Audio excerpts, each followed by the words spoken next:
Audio Jungle.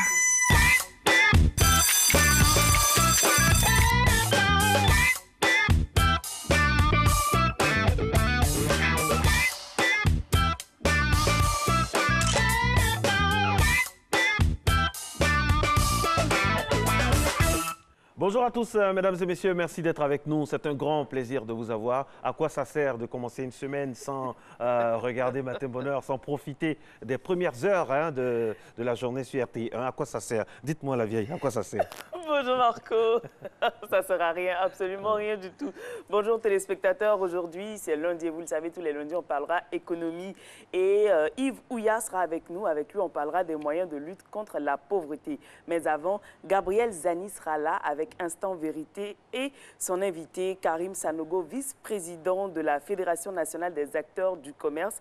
Avec eux, il sera sujet du malaise au forum du marché d'Adjamé. Sans oublier bien sûr toutes nos différentes rubriques, notamment la rubrique sport qui sera dirigée par Serge Dakouri. Il viendra nous parler de toutes les différentes articulations qui ont rythmé le monde du sport la semaine dernière. Sans oublier vos différents reportages qui vous permettent d'enrichir votre culture générale. On va d'ailleurs démarrer avec le Bélarus qui célèbre la journée des défenseurs de la patrie. C'est le No Comment.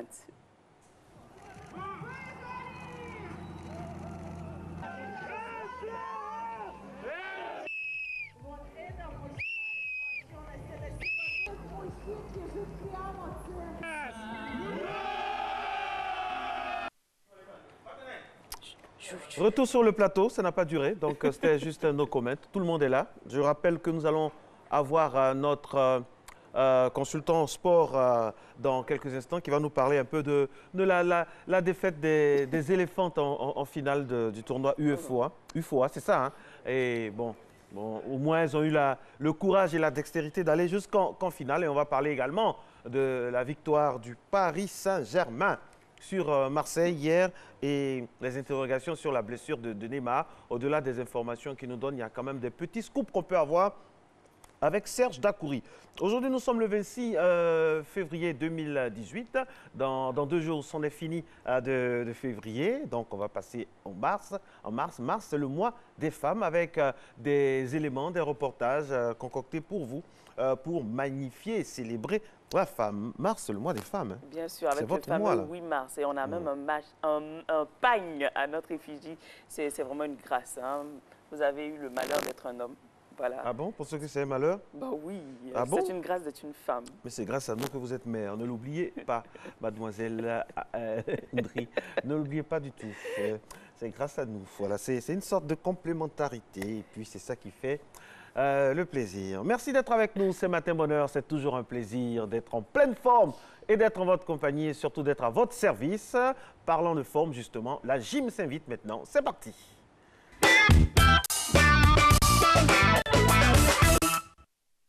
Bonjour Nessie, bonjour Marco, bonjour chers téléspectateurs, bienvenue à votre émission de sport. Alors aujourd'hui je suis avec Cindy et Flora, moi c'est Coach Kadi, je vais être avec vous toute la semaine. On va commencer avec un circuit, un ensemble d'exercices qui vont être basés spécialement sur les jambes. Donc on va commencer par notre échauffement. On va garder les jambes écartées à la largeur des hanches. On va lever une jambe vers l'arrière et on ramène. On pense à bien respirer. On va le faire 3 autres fois. Et on change de côté. L'autre jambe, on lance vers l'arrière. Les échauffements, c'est super important. Ça permet de monter notre fréquence cardiaque, la température corporelle pour éviter de se blesser lors de l'activité physique. Encore 3 autres. Une dernière. Excellent. On va partir pour des jumping jacks. On va garder les jambes écartées, les orteils vers l'extérieur. On saute, monte les bras vers le plafond et on revient. On descend et on revient. Encore. 3. On respire. 4. 5. Les orteils vers l'extérieur. Pourquoi? Même principe, on va aller chercher l'intérieur de la jambe et les fesses. Encore.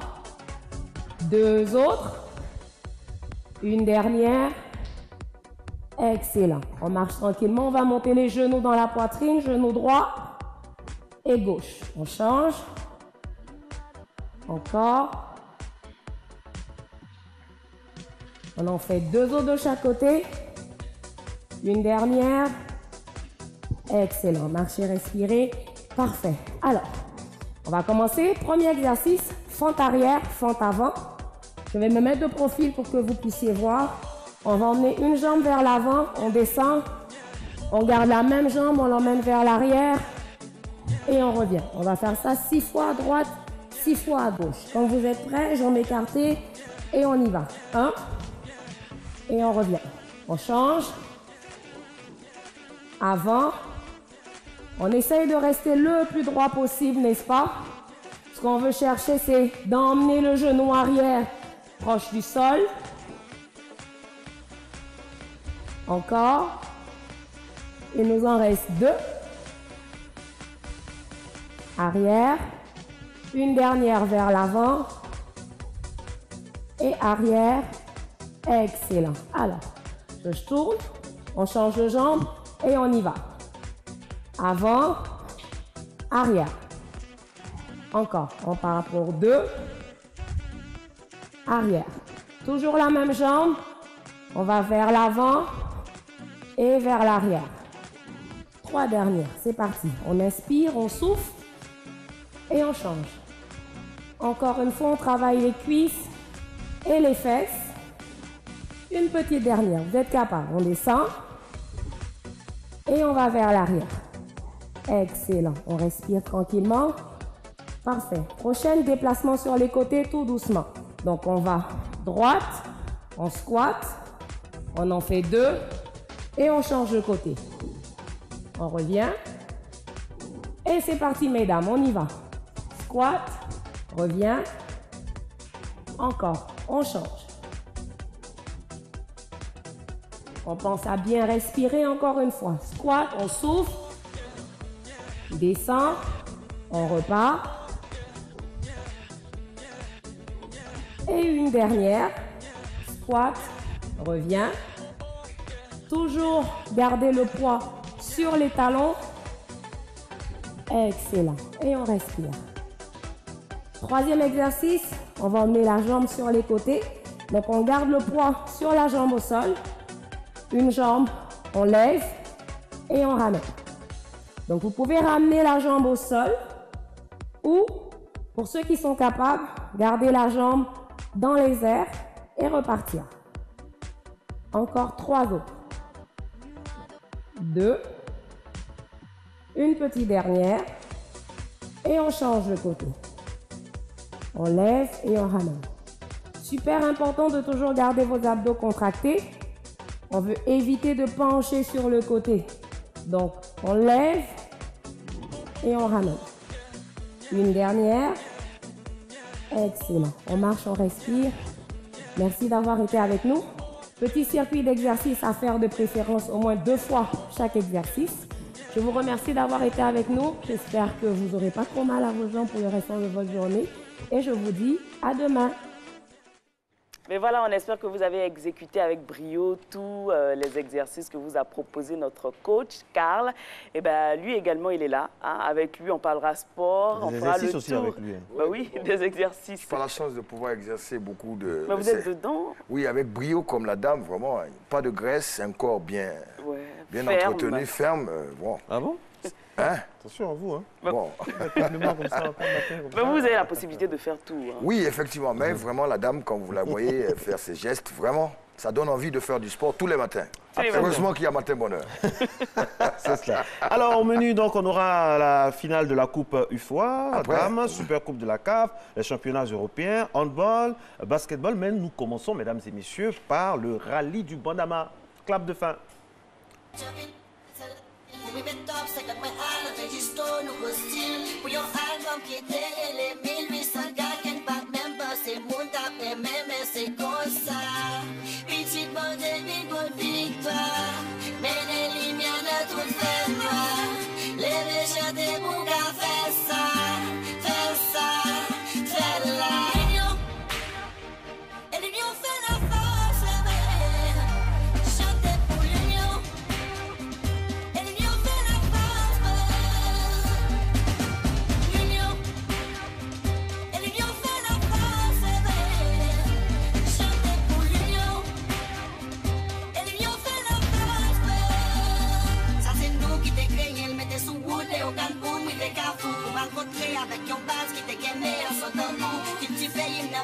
yo, toi ma bouteille non la couille, te dis-moi construis château, attendez ma tombe, va clou yo. Petit bon Dieu, bonne victoire, ben les lumières de toute fête, les chanter pour gars faire ça, faire la. L'union, et l'union fait la force, chanter pour l'union, et l'union fait la force. L'union, et l'union fait la force, chanter pour l'union, et l'union fait la force. Baba bon Dieu dans le ciel là, capez-nous. L'Éternel protège-nous. Et l'on sentit que chaque la victoire nous. Sans joie fini de vous. Qu'aime-toi, peine. Dans ton cœur qui va faire pour ça. Qu'aime-toi, peine. Dans ton cœur qui va faire pour ça. Voilà. On est allé un peu vite en besogne avec Serge Dacoury. Il était tellement lui accaparé par le coach Carl que nous, on a été aussi accaparé par son conducteur. Mais donc, nous avons une petite carte postale pour bien débuter la semaine. Haïti, malgré la douleur, malgré les péripéties, malgré tout ce qui rythme le quotidien donc, de nos frères et sœurs de ce côté-ci du globe, le pays reste quand même attractif. Et c'est ça qu'il faut garder. C'est joli, hein, Haïti. C'est un magnifique pays, c'est ça donne très envie joli. de visiter. Hein. C'est un très très joli pays. On a également beaucoup de belles choses à voir ici, hein, notamment du côté de la formation. C'est vrai que quand on a un certain stade dans une entreprise, on a tendance à croire qu'on est arrivé alors que non, il faut se former. Il y a certains qui sont à un stade vraiment très élevé mais qui prennent la peine de se former. Pourquoi? Eh bien, cet élément nous donnera de plus en plus d'informations sur la question.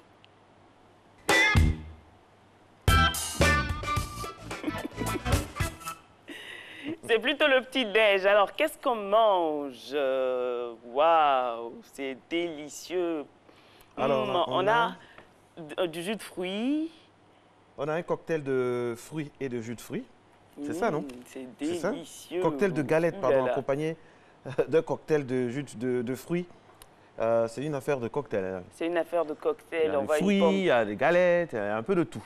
Un peu de tout, un peu de tout. Ici, on voit un peu d'aller-retour. Vous connaissez les allers-retours, non? Oui, les Les allers-retours. Oui. On a eu droit au vendredi dernier. Aujourd'hui également, on a droit à un peu d'aller-retour. On a des vermicelles et des galettes. Voilà. Le prochain Beauflotto, c'est-à-dire c'est plat des galettes qu'on vous de propose. notre pays. On appelle ça Beauflotto Beauflotto. au sucre. Voilà. Si vous ne connaissez pas Beauflotto, il y a une Baoulé qui est à côté de moi qui va vous donner toutes les informations. Voilà. Quel est le Beauflotto. le nom académique du Beauflotto? Des beignets. Des beignets, Des beignets au sucre. au sucre, tout simplement. Et oui. Et puis pour terminer, mesdames et messieurs, omelette d'œufs de pintade accompagnée de pain à l'avocat. Waouh! Ça, c'est bon. Hein. Et ça, Avec c'est... le pain condiment, comme on le dit chez nous. Vous n'aimez pas vos racines. On a monté le Beauflotto, personne n'a dit ça, c'est bon. Hein. Mais on monte seulement les avocats et voilà, ils sont non, c'est pas bien. Faut aimer ce qui vient de chez nous. Faut aimer ce qui vient de chez nous et puis aussi la formation qui va avec, mesdames et messieurs. Parce que la formation continue des hauts cadres, des entreprises, c'est un intérêt. On a eu l'idée comme ça d'un reportage et puis grâce à la dextérité d'Herman Niamien qui est sur le terrain, qui est prêt à happer tout ce qui est point chaud, point important au niveau de l'information. Nous avons vu que chercher à obtenir de nouveaux diplômes pour les hauts cadres d'entreprise, c'est nécessaire. La question mérite d'être posée parce que de plus en plus sont nombreux les hauts cadres d'entreprise qui, pour des besoins personnels ou pour l'entreprise, retournent encore à l'école pour se former. Est-ce que c'est important? Est-ce que c'est nécessaire? Qu'est-ce que ça apporte au pays? Et puis, c'est aussi vraiment un grand exercice d'humilité que de se former quand on a eu à avoir des responsabilités au sein d'une entreprise. Herman Niamien. Ils sont de hauts cadres des entreprises. Ils en sont même souvent les directeurs généraux.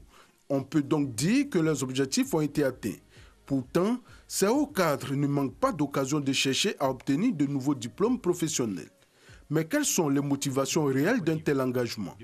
L'obtention de ces diplômes est-elle nécessaire pour l'entreprise? Vous savez, les besoins en termes de formation sont immenses. Des mutations s'opèrent à tout moment dans notre société. Et donc, il faut pouvoir suivre la cadence de ces mutations. C'est pourquoi il faut pouvoir se former. Tant qu'on a la possibilité de le faire, il faut pouvoir le faire. Ma vision, c'est de m'adapter à la contingence de l'environnement en tant que manager. Donc, dans la réalité, cette formation est un plus-value dans mon objectivité. Et aussi, surtout, avec ce qu'on a déjà appris comme formation empirique, et aussi qui va venir s'ajouter avec la formation théorique de nos formateurs, ça serait beaucoup plus un plus-value pour mon entreprise en quelque sorte. Les problématiques sont nombreuses, sont telles qu'aujourd'hui, on a besoin de marquer cela, d'inscrire cela dans des écrits pour permettre aux jeunes frères, aux jeunes étudiants de pouvoir suivre et aussi de pouvoir résoudre des problèmes. Justement, pour répondre aux besoins des demandeurs de formation, certaines structures internationales existent en Côte d'Ivoire. C'est le cas de cette structure internationale qui, en partenariat avec l'ASM Paris, Académie des sciences du management de Paris, propose l'exécutif d'IBA, un doctorat professionnel. Diplôme réservé exclusivement aux cadres dirigeants et managers justifiant au minimum de 5 ans d'expérience professionnelle à un poste de manager et titulaire d'un diplôme Bac+5 minimum. En fait, l'exécutif d'IBA est différent du PhD par rapport à la cible à laquelle le diplôme s'adresse et par rapport donc au contenu même de la thèse. La différence entre les deux, c'est que le PhD s'adresse aux étudiants en formation initiale à plein temps. L'exécutif d'IBA s'inscrit dans une perspective de développement de carrière professionnelle. Ça s'adresse à des cadres expérimentés qui doivent s'appuyer sur les expériences professionnelles pour faire de la recherche sur des problématiques de gestion de leur entreprise. Pour le lancement de la 3e promotion qui a enregistré la présence de plusieurs hauts cadres de la Côte d'Ivoire et de la sous-région, le professeur Jean-Marie Peretti, président du conseil scientifique de l'ASM Paris, a effectué le déplacement. C'est une formation qui se déroule sous la forme de modules, de séminaires, le samedi et le dimanche. Et ces séminaires permettent effectivement d'acquérir la méthodologie de la recherche, permettent de définir le projet, 2 années après pouvoir soutenir devant un jury international à Paris. L'exécutif d'IBA est le plus haut diplôme de l'executive education. C'est une formation doctorale fortement ancrée dans le monde des affaires et qui s'inscrit dans une perspective de développement de carrière professionnelle. Voilà, on l'a vu, se former, c'est très important. Ça nous permet de nous mettre à jour face aux réalités de notre domaine d'actualité et d'activité, et également avec vous, l'actualité sportive, on doit se mettre à jour. Avec beaucoup d'humilité d'ailleurs. D'humilité. Voilà, donc enfin, nous sommes à vous. Enfin, on va parler de sport. Rallye. Effectivement, on va parler de sport avec, bien entendu, 4 rubriques concernant le sport. On va commencer par le rallye Bandama, qui est en attraction depuis vendredi dernier au pied de la basilique du côté de Yamoussoukro. Eh bien, Alain Ambrosino a mis tout le monde au rendez-vous puisqu'il a fait des gros efforts pour faire venir l'un des plus grands champions de sport automobile sur la planète. Il s'appelle Stéphane Peter Ancel, c'est le Français 10 fois vainqueur du Paris-Dakar. Eh bien, il y avait 36 équipages qui étaient annoncés pour le Paris-Dakar. 34 ont pris le départ du côté de Yamoussoukro sur un parcours long de 449 km, 2 étapes divisées en 4 sections la première et la deuxième étape dans 2 sections plus la super spéciale. En tout cas, tous les amoureux du sport automobile étaient au rendez-vous du côté de Yamoussoukro. Eh bien, dans ce rallye du Bandama, eh bien, il y a un qui maîtrise parfaitement le circuit. Il a été champion 2014, 2015 et 2015. Ce n'est autre que Gary Shane. Gary Shane s'est imposé sur ce rallye de Bandama qui a duré vendredi, samedi et dimanche. Gary Shane est sorti vainqueur. Premier, avec 2 h 21 minutes 47 secondes. Sur sa Mitsubishi Evo 10, Gary Shane est sorti vers le copilote, c'est Leborgne Didier. Eh bien, ils sont arrivés premiers de ce rallye Bandama dans Yamoussoukro. Le deuxième, c'est Warma Jérémy avec une SSV Yamaha. et son copilote s'appelle Potisek Aurélie, eh bien, sont arrivés avec 2h28 minutes 07 secondes. Et le troisième, c'est Peter Ancel, qui, bien que ne maîtrisant pas le circuit Bandama, est quand même arrivé à bord d'une Yamaha SSV. Eh bien, il est arrivé avec 2h30 minutes 28 secondes. Il avait comme copilote sa copine, Peter Ancel, Andrea, sa femme, pardon. Et donc, ils sont arrivés troisième. Il faut dire que Alain Ambrosino fait tout pour que ce rallye revienne au championnat du monde. Eh bien, il fait de gros efforts en déplaçant une tête d'affiche comme Peter Ancel.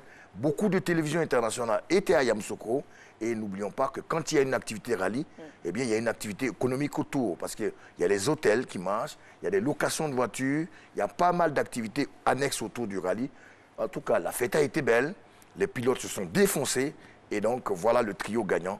Encore Gary Shane qui monte sur la plus haute marche du podium pour ce rallye Bandama 2018. Eh bien, au niveau sécuritaire, au niveau organisationnel, au niveau logistique, tout a été mis en place. Eh bien, ceux qui notent pour la FIA, la Fédération internationale, ont bien noté ce rallye. Eh bien, d'ici l'année prochaine, l'ambition de Alain Ambrosino, c'est de le mettre au championnat d'Afrique et par la suite au championnat du monde, comme le Safari Kenya et celui d'Afrique du Sud. En tout cas, bon point pour la FISA, la Fédération ivoirienne de sport automobile. Tout s'est bien passé à Yamoussoukro. Eh bien, Gary Shane est monté sur la plus haute marche du podium avec 36 personnes au départ et 10 personnes à l'arrivée avec quelques abandons. Basketball à présent, Serge Zakouri, avec les éliminatoires de la Coupe du Monde. Effectivement, basketball, c'est la deuxième rubrique d'aujourd'hui. Eh bien, la Côte d'Ivoire était en attraction pour les éliminatoires avec 2 matchs qui se sont disputés le week-end.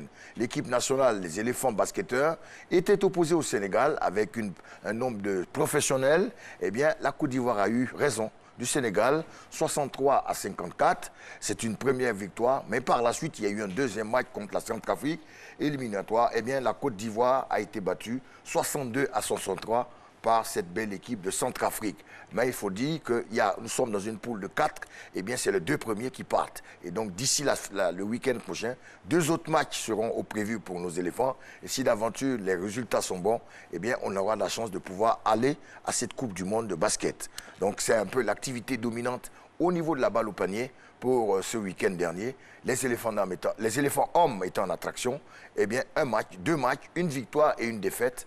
Bon, c'est un bilan moyen. Un bilan moyen également du côté du handball. Il y a eu une AG. Ah oui, on va rester dans les sports demain. Eh bien, le président de la Fédération ivoirienne de handball s'appelle désormais Aboubakar Karaboué. Il est lieutenant-colonel de l'armée de son État. Eh bien, il y a eu une assemblée générale élective le week-end. 4 candidats étaient au départ. Il y a Paul Blesson, M. Zamora, Boussou Jean-Claude et, bien entendu, le lieutenant-colonel Aboubakar Karaboué. Eh bien, à l'issue donc de ce premier tour, certains sont tombés comme Paul Blesson, ex-directeur technique national qu'on connaît très bien. Il a eu 18 voix. Eh bien, ceux qui sont passés au second tour, c'est le lieutenant-colonel Karaboué et Boussou Jean-Claude. Eh bien, à l'issue du deuxième tour, eh bien, Karaboué est passé avec 75 voix contre 37 pour Boussou. Eh bien, désormais, il succède à un autre médecin-colonel, lui qui était Ouerega, qui ne s'est pas présenté. Cette année, c'est donc le lieutenant-colonel Aboubakar Karaboué qui est désormais le nouveau président de la Fédération ivoirienne de handball. On espère qu'il va permettre au handball d'avoir ses habits de lumière, car il y a 20 ans, la Côte d'Ivoire était une place installée du handball avec l'Africa qui dominait. Depuis un certain temps, la carte géographique s'est déplacée vers le Maghreb avec la Tunisie et l'Égypte, et surtout l'Angola qui domine avec le Petro Atlético ou le Primero d'Agosto dans les compétitions en club. On espère qu'il va remonter le handball et qu'on aura des clubs forts en Côte d'Ivoire, à l'image de l'Africa, de Tanda et aussi de Rombo, qui à un moment donné planait haut sur le toit de l'Afrique dans cette discipline. Alors, fini maintenant le temps des élections, place maintenant au travail pour que, comme l'a dit notre... oui, parce qu'il y a eu beaucoup, vous savez, avant l'élection, il y a eu beaucoup de supputations, tout ça. Maintenant, ceux qui ont voté pour Karaboué, monsieur Karaboué, ceux qui n'ont pas voté pour lui, doivent se mettre tous ensemble pour le bonheur du handball ivoirien et surtout pour le drapeau orange, blanc, vert. On ne veut plus entendre, parce qu'après les élections, il y a toujours des palabres. Donc, il faut gagner du temps. Il y a des mauvais perdants. Oui, il y a des mauvais perdants. Il faut rester sportif. Il faut rester sportif, c'est-à-dire le sport, c'est le fair play. Allez, parlons de fair play. J'espère qu'il y en a eu un à la finale de la Coupe UFOA Dames. Effectivement, on va parler de football.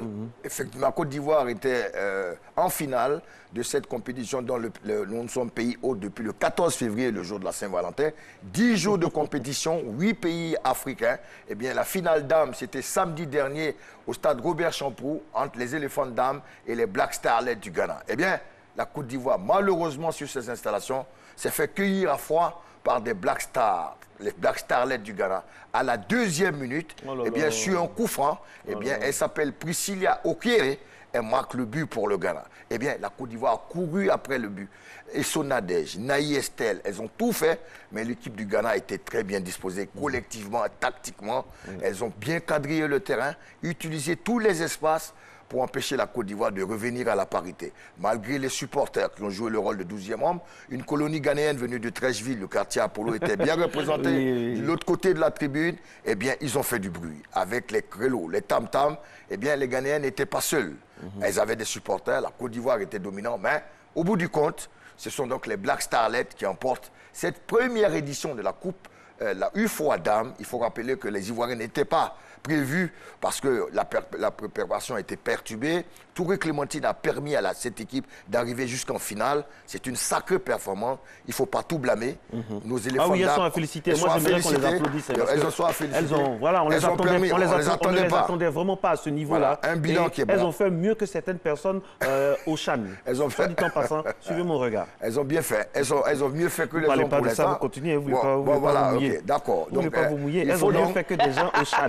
Au Chan. Vous êtes d'accord avec moi? Oui, enfin, elles sont arrivées en finale. Elles ont marqué au moins. Elles ont marqué. Elles ont gagné 7-0 contre le Niger, 1-0 contre le Ghana au premier match, et 1-1 contre le Burkina, 2-0 contre le Mali. Eh bien, c'est en finale où il fallait... À 10 jours de la journée internationale des femmes, il faut vraiment féliciter les éléphants. Elles ont fait une belle prestation. Sans grands moyens, sans les moyens colossaux qu'ont leurs voisins hommes, elles sont arrivées en finale, et ça, c'est très bien. C'est vrai qu'on ne célèbre pas les deuxièmes, mais on célèbre plutôt l'effort. Elles sont vice-championnes. Elles sont vice-championnes. UFOA, c'est déjà pas mal. On leur faire de gros bisous à toutes ces dames. Surtout la coach Touré Clémentine, qui, dans un laps de temps très court, a mis en place un bloc équipe qui a permis d'arriver jusqu'en finale. Sur 8 équipes, la Côte d'Ivoire termine 2e. C'est une sacrée performance. Avec des coachs locaux aussi, soit dit en passant, on peut faire de bonnes choses. On peut faire de bonnes choses. En plus, il y a la Super Coupe. On reste dans la CAF, puisque de toute façon, il y a eu la Super Coupe, la CAF, qui oppose généralement le vainqueur de la Ligue des champions africaine face au vainqueur de la Coupe de la Confédération.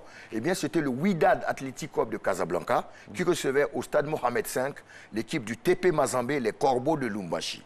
Eh bien, dans cette finale de la Super Coupe de la CAF, eh bien, ce sont les Marocains qui ont été plus heureux. Un seul but a été marqué avec l'utilisation exclusive ce jour-là de la vidéo. Eh bien, les Marocains, c'est vraiment le printemps du football marocain. Le Maroc gagne tout en ce moment. Le Chan, qualifié pour le mondial, finaliste de la CAN. Eh bien, on ne reste plus qu'aller sur la Lune. Tout leur réussi. C'est la saison marocaine. C'est la saison marocaine au football. Eh bien, ils ont gagné 1-0 face au TP Mazembe. Donc, ils remportent donc cette super coupe samedi dernier. C'était au stade Mohamed V. Et victoire donc du Wydad de Casablanca. On finit par les championnats européens en faisant le tour d'Europe. Eh bien, pour la France, c'était le Super Classico hier à 19h au Parc des Princes. Grand match. Eh bien, grand match tactique. Une belle opposition tactique entre un PSG tout feu, tout flamme avec Neymar Junior qui était à la baguette. Eh bien, Paris a donné une leçon de football à l'équipe de l'OM, 3-0, avec des buteurs comme le jeune Kylian Mbappé qui a ouvert le score. Ensuite, un but contre son camp du défenseur Rolando, le Portugais de Marseille. Et en fait, le 3e but qui est venu par Edison Cavani, qu'on appelle le Matador.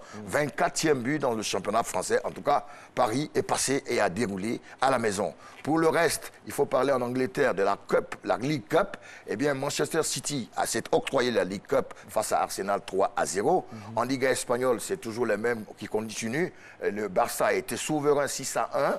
Et le Real Madrid aussi revient avec 4-0. Le Real est 3e en Italie. Naples est toujours leader avec la Juve en 2e position.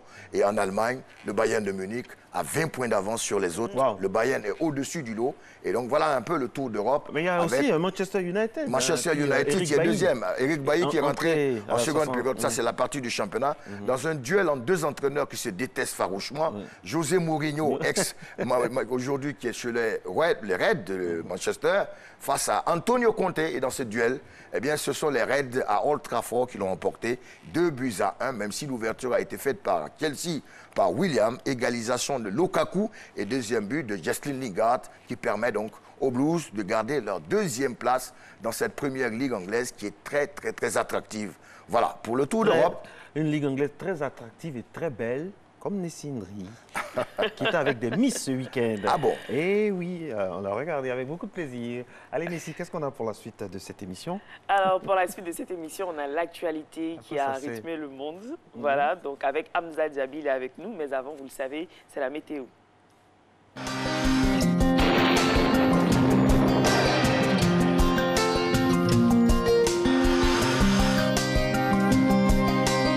MTN, everywhere you go.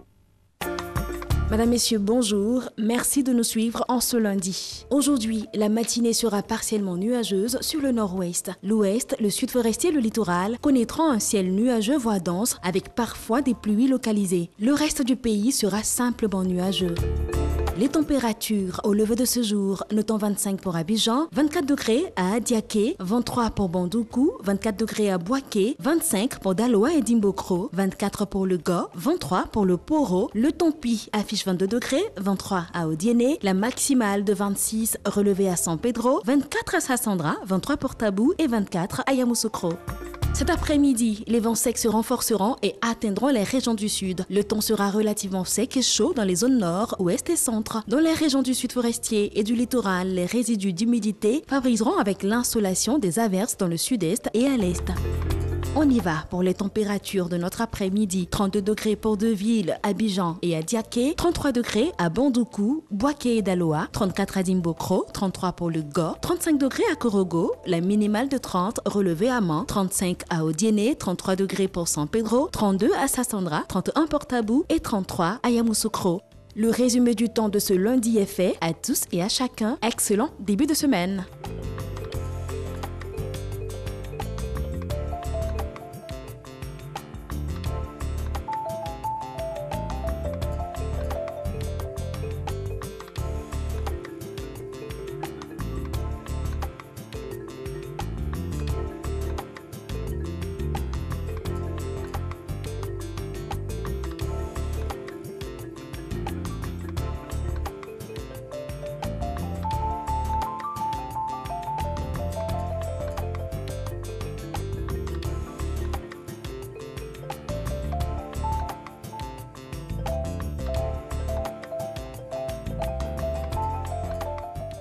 MTN, everywhere you go.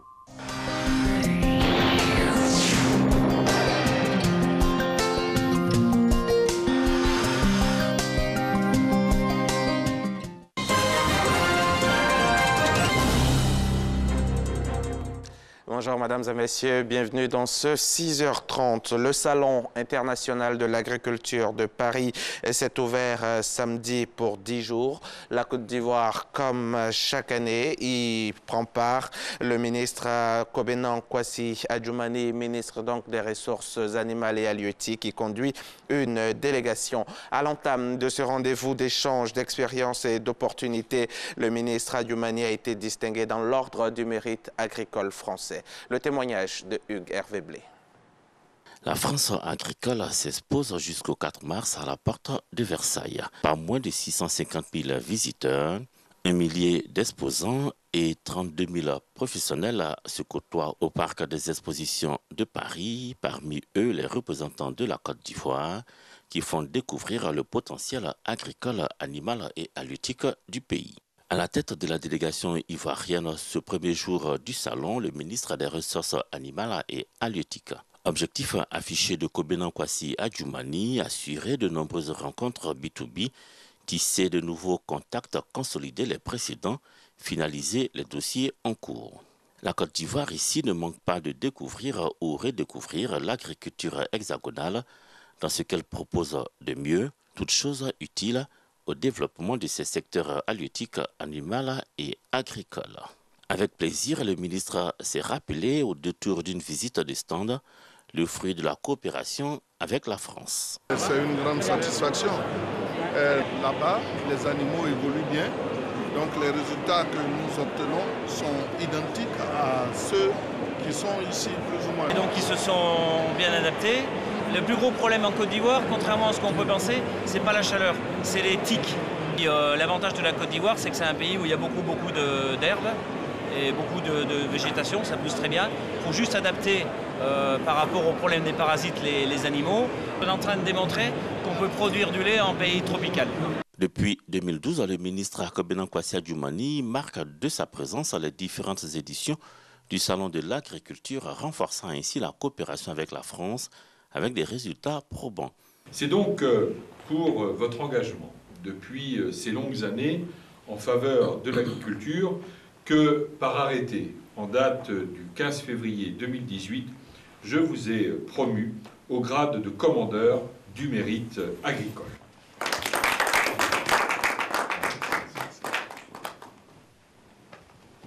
Cette distinction va au-delà de ma personne. C'est la Côte d'Ivoire qui est honorée. C'est notre président de la République, son Excellence, M. Alassane Ouattara, qui est honoré. C'est le Premier ministre Amadou Bon Coulibaly qui est honoré. Et donc, cette distinction, je la dédie à mes chefs qui m'ont fait confiance. La journée du 1er mars à ce salon est dédiée à la Côte d'Ivoire, l'occasion de faire connaître à tous ses potentialités agricoles et halieutiques. Ici en Côte d'Ivoire, réunies au sein de 5 associations, les femmes du quartier Bessé dans la commune d'Abobo ont rendu hommage à la première dame, Dominique Ouattara. C'était donc samedi dernier, 24 février. L'objectif, c'est de remercier la première dame de Côte d'Ivoire pour son humanisme envers ces femmes qui ont bénéficié de fonds d'appui aux femmes de Côte d'Ivoire. Chris Diomondé, Walter Amadou Ouattara. Elles sont venues de plusieurs sous-quartiers de Bessé dans la commune d'Abobo pour célébrer la première dame de Côte d'Ivoire, Dominique Ouattara. Ces femmes issues de plusieurs associations ont bénéficié du fonds d'appui aux femmes de Côte d'Ivoire, FAFSI.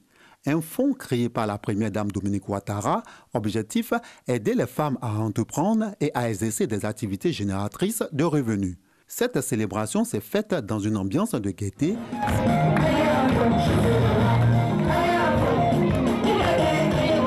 Signe de reconnaissance à l'égard de la bienfaitrice au grand cœur. On remercie la première dame, Mme Dominique Ouattara, pour le fonds qu'elle nous a remis.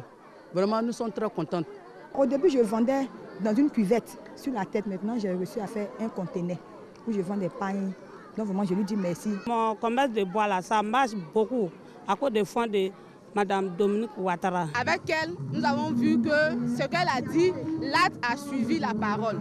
Le parrain Brahima Ouattara n'a pas manqué de mettre en exergue la grandeur et la générosité de la première dame de Côte d'Ivoire. En instaurant ce fonds, elle contribue non seulement à la lutte contre la pauvreté auprès de son époux, son Excellence Alassane Ouattara, elle aussi contribue au développement de la Côte d'Ivoire. Pour cette phase, ce sont environ 200 femmes qui bénéficient d'un montant allant de 100 000 à 1 million de francs CFA. Une action du FAFSI pour leur permettre d'exercer leurs différentes activités. Mais ces fonds sont remboursables sur une période de 1 an afin de donner la chance à d'autres femmes d'en bénéficier. Le cancer de l'enfant est pris en charge au CHU de Trècheville par le centre d'oncologie pédiatrique. Mais le coût du traitement est élevé et très peu de parents de malades vont jusqu'au bout. Pour aider ce centre à une meilleure prise en charge des enfants malades du cancer, un geste et une action sera organisée le 10 mars prochain par le Rotary Club Les Perles d'Abidjan. L'annonce a été faite lors d'une conférence de presse en présence de notre reporter Franck Quadio. L'oncologie pédiatrique, la science qui diagnostique et qui traite les cancers de l'enfant sévit depuis plusieurs années en Côte d'Ivoire. Plus de 200 nouveaux cas sont pris en charge par l'unité d'oncologie pédiatrique du CHU de Treichville au moment où l'Institut national de statistique annonce 1050 nouveaux cas de cancer pédiatrique par an en Côte d'Ivoire. La prise en charge de ces malades au centre d'oncopédiatrie est difficile à cause du coût de traitement surtout. 50% des malades provenant des zones rurales, le Rotary Club Abidjan-les-Perles s'est engagé dans la lutte pour l'amélioration de l'offre de soins. Le 10 mars prochain donc aura lieu le deuxième gala caritatif de levée de fonds sur l'oncopédiatrie. Objectif de ce gala, récolter les fonds nécessaires pour la prise en charge complète des patients du centre d'oncologie pédiatrique du sud de Treichville, la construction d'un abri pour les parents d'enfants malades, la réhabilitation du dit centre et l'achat de réactifs pour le laboratoire d'analyse du centre. La santé, mais aussi l'éducation et l'environnement. Au cœur des actions du Rotary Abidjan-les-Perles pour son mandat 2018-2019, ce club Rotary qui à l'occasion fêtera ses 10 ans d'existence. Elle s'en est allée un 14 février 2014. Joël CK ou encore Joël C reste vivace dans l'esprit des mélomanes. Et pour célébrer l'art de celle qui fut parmi les derniers dépositaires de la musique aké moderne, un festival portant son nom est organisé depuis 2016 dans son village à Grand-Acousin. L'édition 2018 a eu lieu dans la commune de Yopougon. Et la particularité cette année, c'est une lucarne sur la musique acoustique faite par les premiers orchestres aké. Franck Quadio. 14 février 2008, 10 ans déjà que c'est tu la voix cristalline de Joël C. Mais le micro, un artiste ne le dépose jamais vraiment. Le festival Joël C depuis 2016 célèbre sa musique et celle tirée de son tiroir, les aké du sud de la Côte d'Ivoire. La locodrome de Niangon, dans la commune de Yopougon, la scène est choisie. Particularité cette année, l'ancêtre des groupes musicaux aké, le Mwapé Combo.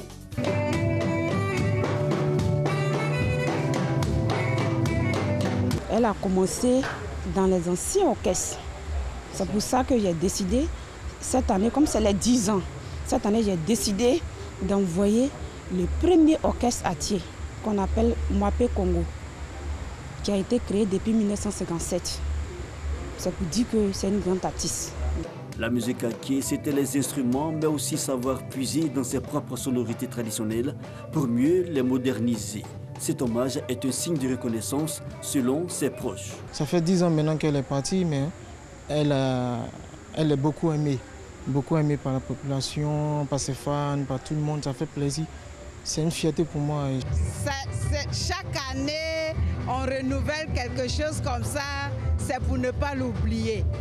Ça me donne la joie au cœur. En 1989, Joël C fait ses gammes au tout-puissant Audiorama et s'émancipe avec son premier album, Ayela. En 1996, elle avait produit 5 albums jusqu'en 2007 avec Kita.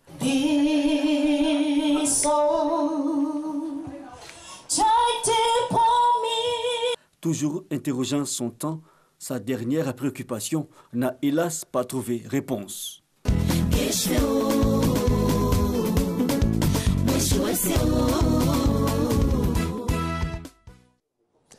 C'était un reportage de Franck Quadio. Pour le Hadj 2017, 5820 pèlerins, dont 4200 au compte de l'État de Côte d'Ivoire, ont pu faire le déplacement en Terre Sainte. Pour l'édition 2018, ce sont 6800 pèlerins qui sont attendus et c'est pour leur permettre d'accomplir un meilleur Hadj que des réflexions viennent d'être menées. Après 2 jours de travaux, des recommandations et des propositions sont faites. Le ministre de l'Intérieur et de la Sécurité dit avoir pris bonne note. Le témoignage de Walter Amadou Ouattara. 5820 pèlerins ivoiriens ont pu faire le Hadj en 2017. Mais l'accomplissement du 5e pilier de l'islam ne s'est pas fait sans désagrément. La prise en charge des pèlerins vulnérables, la fraude sur l'identité dans la constitution du dossier administratif, surtout le problème des candidats au Hadj enregistrés chez les opérateurs privés qui n'ont pas pu aller à la Mecque. C'est pour lutter contre ces difficultés, dans la perspective d'une meilleure organisation du Hadj 2018, que le ministère de l'Intérieur et de la Sécurité, à travers la Direction générale des cultes, a mené à Abidjan des réflexions. Réaliser la maison du Hadj Encourager la concurrence des compagnies aériennes en vue de la baisse du coût des billets d'avion. La mission Hadj Côte d'Ivoire et les opérateurs privés se sont engagés dans une dynamique de conjugaison des efforts à œuvrer à l'application de ces recommandations pour une amélioration continue des prochaines éditions. Le ministre de l'Intérieur et de la Sécurité rassure la communauté musulmane. C'est pour regarder vers l'avenir que vous avez décidé du choix du thème de vos réflexions, à savoir quels ajustements pour une amélioration continue de l'organisation du Hajj. Je me propose dans tous les prochains jours d'informer le gouvernement de toutes les résolutions que vous avez prises pour l'édition 2018 du Hajj. La date du lancement officiel, la publication des conditions de participation ainsi que le coût du Hajj 2018 seront connus dans les prochains jours. Et puis nous allons refermer ce journal avec l'actualité internationale. 2 personnes sont mortes en RDC hier dimanche 25 février dans la répression des marches organisées à la sortie des messes à l'appel du comité laïque de coordination. Une personne a été tuée par balle à Kinshasa et une autre a succombé à ses blessures en Badankan, selon un bilan des Nations Unies qui font aussi état de 47 blessés et de plus de 100 arrestations à travers le pays. Le porte-parole de la police a assuré qu'il n'y avait aucun mort. Seulement 2 blessés qui étaient des délinquants et quelques interpellations dans la ville de Goma. La MONUSCO demande une enquête. Une semaine après l'attaque d'une école à Dapchi dans le nord-est du Nigeria et après 6 jours de silence et de confusion, le nombre de jeunes filles disparues se précise enfin. Le gouvernement a confirmé hier dimanche que 110 étudiantes étaient manquantes après l'attaque de leur établissement par des membres supposés du groupe djihadiste Boko Haram. Une semaine après les faits, l'attaque n'a toujours pas été revendiquée. Tout le monde soupçonne l'organisation terroriste Boko Haram responsable de la disparition des lycéennes de Chibok il y a 4 ans. Merci de nous avoir suivis. Merci beaucoup, Monsieur Hamza Diaby. On vous souhaite une très très bonne semaine à vous et à tous nos collègues et confrères de la direction de l'information que vous représentez dignement sur ce plateau chaque matin entre 5h55 et 7h30. Ça va, Nessie? Ça va super. Ça va bien? Ça s'est passé bien le week-end? Oui. Vous avez fait le marché? Le marché, vous êtes allé au marché? Oui. Eh bien, ça tombe bien. Si vous êtes allé au marché, vous savez certainement qu'il y a un malaise au Forum des marchés d'Adjamé. Eh bien, Gabriel Zani, qui vraiment essaie d'avoir toutes les informations et dans sa célèbre formule « Les Ivoiriens veulent savoir », donc reçoit aujourd'hui dans Instant Vérité M. Sanogo Karim, directeur général de la Fédération nationale des acteurs de commerce de Côte d'Ivoire, en abrégé FENACI. Mesdames et messieurs, Instant Vérité, c'est parti.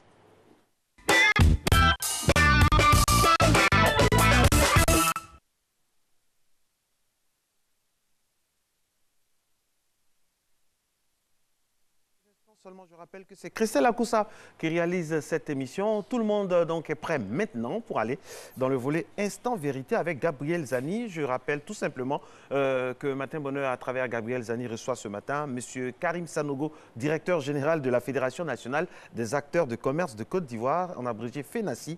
Et le thème, c'est bien sûr un malaise au Forum des marchés d'Adjamé. Que se passe-t-il réellement? Gabriel Zani, c'est à vous. Bonjour à toutes et à tous. Merci de suivre Instant Vérité dans Matin Bonheur. Alors, malaise au Forum des marchés d'Adjamé. 2 camps se disputent. Les commerçants du marché d'Adjamé et M. Saïdi Mohamed Djamal, le promoteur du marché. Au cœur du litige, le nerf de la guerre, bien évidemment, l'argent.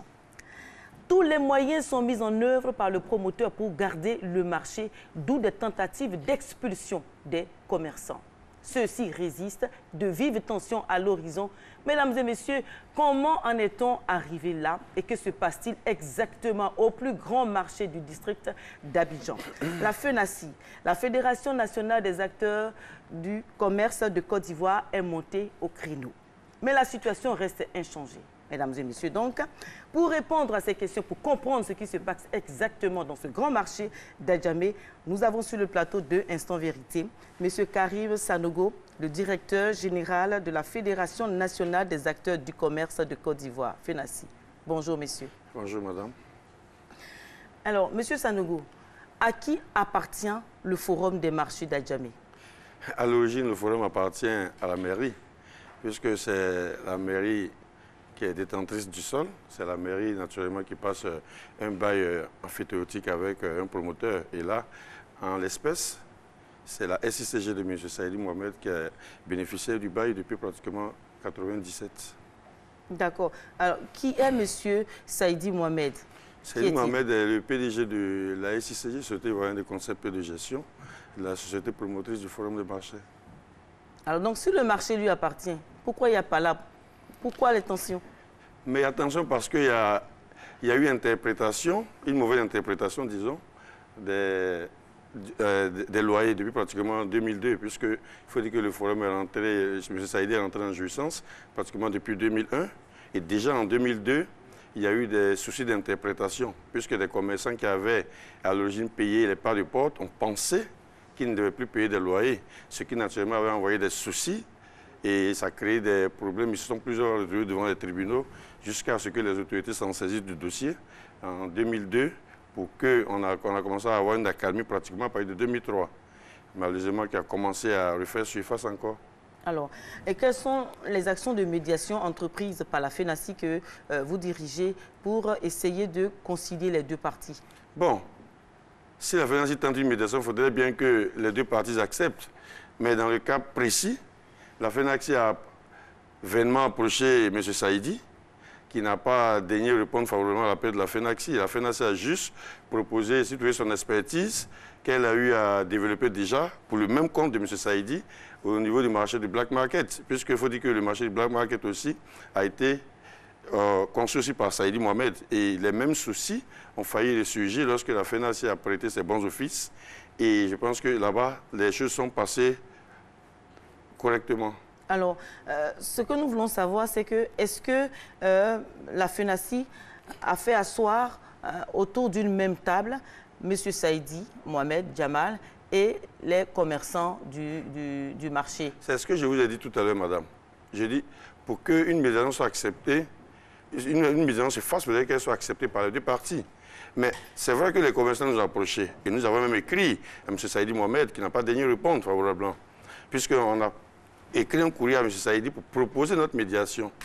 Et il n'a pas voulu répondre. Monsieur Sanogo, vous savez, le conflit, vous l'avez si bien dit, il a commencé en 2001, n'est-ce pas? 2002. En 2002. D'accord. Nous sommes aujourd'hui en 2018. Bien, ça fait combien d'années déjà? Ça fait 16 ans. Donc pendant 16 ans, vous dites sur ce plateau qu'on n'avait jamais pu réunir, faire asseoir autour d'une même table M. Saïdi et les commerçants. C'est cela? Mais ce n'est pas que nous n'avons pas tenté. Je vous dis, la dernière tentative, par exemple, remonte à janvier 2017. En janvier 2017, la dernière tentative que nous avons fait, on a écrit à Saïdi Mohamed pour lui proposer une médiation entre le conflit qu'il oppose aux commerçants du Forum des marchés. Mais comme je l'ai dit, la dernière tentative de janvier 2017, il n'a pas accepté. Mais naturellement, nous sommes obligés de prendre position pour nos commerçants, surtout même que nous voyons que ceux-là, ils sont victimes d'expoliation de la part de Saïdi Mohamed. D'accord. Combien d'associations compte votre fédération? Depuis pratiquement juin 2015, la FENACI a environ plus de 215 structures affiliées. Alors, donc, plus de 215 structures, associations affiliées à la fédération. Alors, comment se fait-il que vous n'arrivez pas à vous imposer sur le terrain face à un tiers qui, je vais dire, qui menace la quiétude, la sécurité même des commerçants? Nous opposer. Bon, moi je pense que pour nous opposer, c'est ce que nous avons... Vous imposer. Nous imposer. Vous imposer. Nous imposer, je pense que c'est ce que nous avons tenté de faire tout récemment.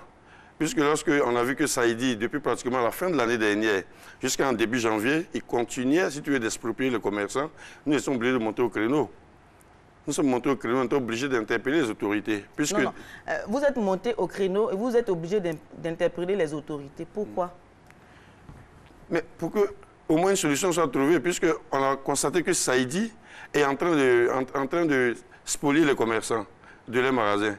Des magasins qu'ils ont acquis pratiquement depuis l'année 97 pratiquement, puisque eux-mêmes l'ont dit, c'est dit dans leur accord que le marché a été conçu en lien avec les commerçants. Donc, vous avez conçu ça en lien, et puis aujourd'hui, je suis en train d'exposer ces mêmes commerçants pour des prétextes de loyer impayés ou de retard dans la convention que vous avez eu à signer en 2003. Et la question que nous posons aujourd'hui à Instant Vérité, ce que les Ivoiriens veulent savoir, c'est qu'il y a une fédération qui représente les commerçants en cas d'espèce. Alors, que fait donc cette fédération-là avant d'en appeler aux autorités? C'est cela la question. Oui, mais madame, c'est ce que je vous ai dit aussi tantôt. La fédération ne peut que prêter ses bons offices. Et c'est ce que nous avons fait. Je vous ai même dit que la dernière tentative, c'était en janvier 2017. Bien, vous n'avez pas d'avocat pour vous représenter? Mais si, on a notre avocat qui est à la disposition des commerçants du forum depuis pratiquement plus de 3 à 4 ans. Alors, mais je veux savoir, qu'est-ce qui se passe? Pourquoi les choses n'avancent pas? Pourquoi les choses n'avancent pas, M. Sanogo? Mais les choses n'avancent pas, c'est la mauvaise foi du promoteur, c'est ce que je vous dis. C'est la mauvaise foi du promoteur. Mais vous comprenez avec moi qu'on ne peut pas rester dans une telle situation de 2002 à 2018. Et monsieur Saïdi, qui fait peut-être, comme vous le dites, si je peux interpréter ce que vous dites, qui fait la pluie et le beau temps, face à un groupe de personnes, ce n'est pas possible que cela se passe ainsi. Oui, pendant 16 ans, monsieur Oui, mais le problème, c'est que si M. Saïdi bénéficie peut-être du soutien des autorités, je prends par exemple des autorités locales, c'est tout à fait normal aussi que peut-être le conflit perdure. Puisque cette combine a commencé pratiquement depuis 2009. Puisqu'en 2009, il y a eu un courrier confidentiel qui a été adressé par le maire au ministre de l'Intérieur, lui proposant à l'État de racheter le forum des marchés d'Adjamé.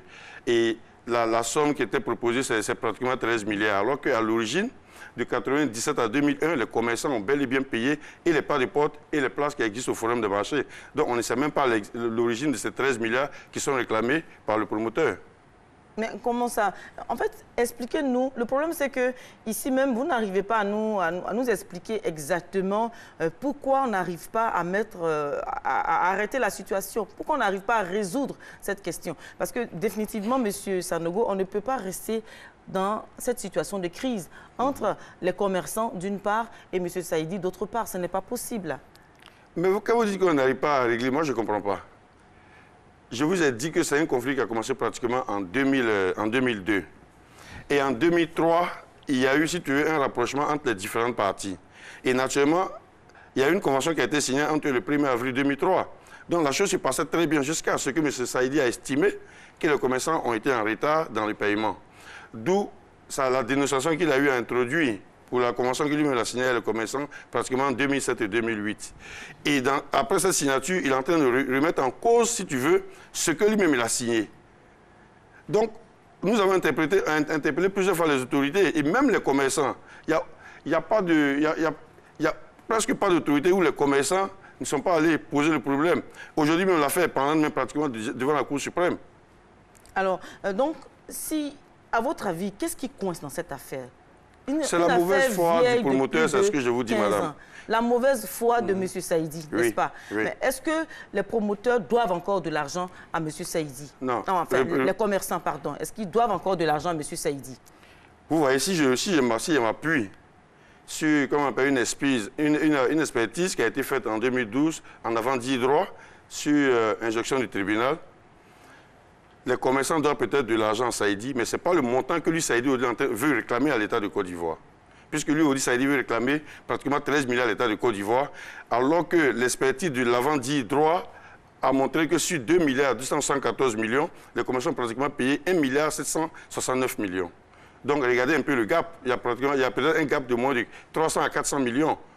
Est-ce que pour ça, on doit remettre toute une convention en cause? Alors, est-ce qu'aujourd'hui, les commerçants sont prêts à verser ce montant-là à M. Saïdi? Mais absolument. Est-ce que vous lui avez fait la proposition? À ça, M. Saïdi? Oui. Mais plusieurs fois. Mieux, il n'y a même pas 2 semaines, on envoyé des émissaires, et c'est ce qu'on leur a dit. On a dit, si Saïdi veut qu'on s'entende, mais réactualisons, si tu veux, l'accord qui existe en 2003 entre les commerçants. Il y a des retards, d'accord, on reconnaît. Il y a des commerçants qui reconnaissent. Mieux, madame. Vous voyez que selon l'estimation des commerçants eux-mêmes, là, ils disent qu'ils ont payé 2 milliards 69 millions. Mais comme ils n'ont pas pu justifier devant le cabinet Marmillon, donc naturellement les commerçants eux-mêmes, ils acceptent une paie de près de 300 millions. Mais au moins, ils reconnaissent et puis sont d'accord avec le fait qu'ils ont payé 1 milliard 769 millions sur 2 milliards 914 millions. Donc la différence, pour quelqu'un, si ce sont de mauvaise foi, ils ne vont pas payer qu'à ce montant. Donc aujourd'hui, c'est de s'asseoir et puis voir le gap qui existe maintenant et puis discuter pour aussi un échéancier pour le paiement. Alors, un point dans ce que vous avez dit que les promoteurs disent qu'ils ont, les commerçants, pardon, disent qu'ils ont donné de l'argent, M. Saïdi, mais ils n'ont pas pu prouver. Comment cela se fait-il? Non, attention. Attention, je dis bien, les commerçants disent avoir donné 2,69 milliards. Mais il se trouve que la différence, les commerçants ont pu justifier 1,769 milliards. Mais je veux dire, prenez de 1,169 milliard à 2,069 milliards, peut-être c'est la différence qu'ils n'ont pas pu justifier. Et puis, ce n'est pas qu'ils n'ont pas pu justifier, hein, parce qu'en son temps, M. Saïdi Mohamed a donné 3 comptes. Je dis bien 3 comptes. Il y avait le compte, il y avait son compte du Mali, il y avait le compte de la SGP, il y avait son compte personnel. Donc aujourd'hui, M. Saïdi a dit à ses commerçants que lui n'a jamais demandé qu'on verse de l'argent sur son propre compte. Mais alors que par courrier, c'est lui-même qui a demandé au commerçant, qui a donné le numéro du compte au commerçant lui-même. Mais aujourd'hui, tout ce qu'il a rendu dans son compte personnel, il dit au commerçant que lui ne le connaît pas. D'accord. Alors, je suis donc amené à vous poser la question suivante. À qui profite le conflit, le litige? Qui gagne? Bon, moi je dirais que personne ne gagne, malheureusement. Mais justement, on a l'impression que c'est un litige savamment orchestré. Les choses sont bien tassées et tout le monde est dans cette situation. Quand on pose les questions à M. Saïdi qui ne veut pas recevoir la presse, quand on vous appelle également, vous n'arrivez pas à nous dire exactement ce qui se passe et puis pourquoi la situation perdure. Qu'est-ce que vous voulez savoir qu'on ne vous a pas dit, madame? Qu'est-ce que vous voulez savoir? On veut savoir, les Ivoiriens veulent savoir à qui profite le litige. Puisqu'il n'y a pas de solution manifestement depuis 16 ans. Mais maintenant, le litige profite à ceux qui sont dans la combine pratiquement depuis 2009, c'est ce que je vous ai dit. Je vous ai dit que c'est une combine qui a commencé à se mettre en place depuis pratiquement 2009.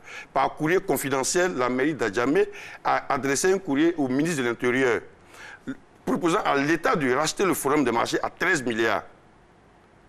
Donc voilà, c'est ceux-là qui tirent les ficelles. Les ficelles sont tirées par les autorités, c'est ce que vous dites ce matin. Je dis bien, la mairie a adressé par courrier confidentiel en 2009 au ministre de l'Intérieur et par son âme des États gros, proposant à l'État de racheter le forum de marché à 13 milliards. D'accord, c'est votre part de vérité. Alors, le 12 février dernier, la FENACI que vous dirigez a planifié de faire grève pendant 2 jours pour protester contre les agissements de M. Saïdi. Alors, cette grève n'a pas eu lieu. Pourquoi? Bon, parce que vendredi, la grève devait avoir lieu lundi 12, mais déjà le vendredi, le ministre du Commerce nous a reçus dans son cabinet. Il a demandé qu'on mette balle à terre. Et les raisons qui nous amènent en grève, c'est les expulsions abusives du ministre Saïdi Mohamed.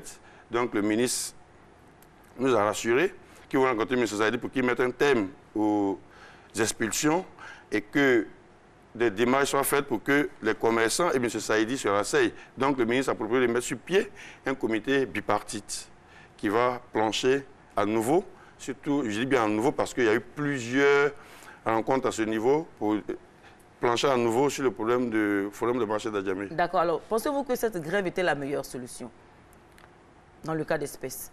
Bon, est-ce que la cessation d'activité pendant 48 heures est vraiment une solution, une meilleure solution pour les commerçants qui vivent de la vente de leurs articles? Bon, nous dirons aujourd'hui oui, madame, parce que dans un premier temps, il y a une accalmie.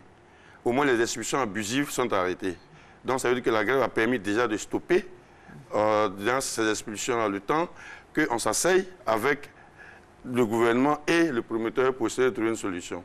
Alors, est-ce que ce conflit latent qui ne trouve pas vraiment de solution, est-ce que ce conflit-là ne met pas à la lumière l'incapacité de la FENACI à défendre ne serait-ce que les droits des commerçants? Madame, c'est parce que la FENACI défend bien que la FENACI partait en grève pour le compte de ses commerçants. Parce que si la FENACI était restée amorphe, naturellement, le promoteur aussi continuerait d'expulser les gens. Donc, c'est parce que la FENACI joue bien son rôle qu'aujourd'hui, ça a arrêté ces expulsions. Alors, quelles sont les propositions concrètes que vous proposez aujourd'hui?